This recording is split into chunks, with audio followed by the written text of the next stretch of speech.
RL est un jeu de pose de cartes à encoche pour 2 joueurs à partir de 8 ans pour des parties d'environ 15 minutes.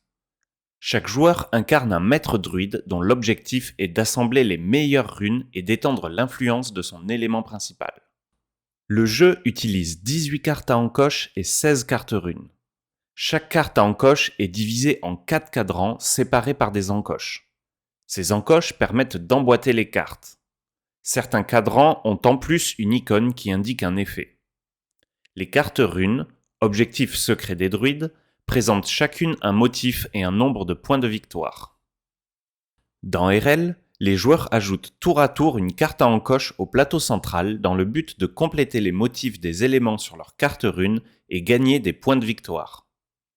En début de partie, une première carte à encoche permet de commencer le plateau central et une rivière de 2 cartes face visible est placée à côté de la pioche. Chaque joueur reçoit 2 cartes runes qu'il conserve en main.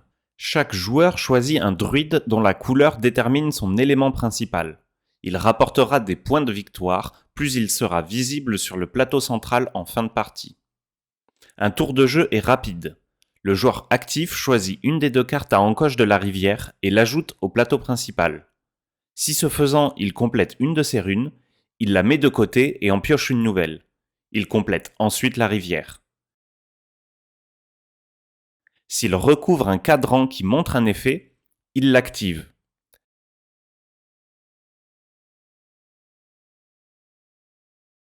Il y a 3 effets différents.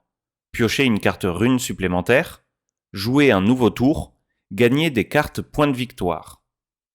Le jeu continue jusqu'à ce qu'il n'y ait soit plus de cartes à encoche, soit plus de cartes runes. Les points sont comptés en additionnant ceux gagnés grâce aux effets en cours de partie, ceux des cartes runes et enfin 2 points par élément visible principal sur le plateau.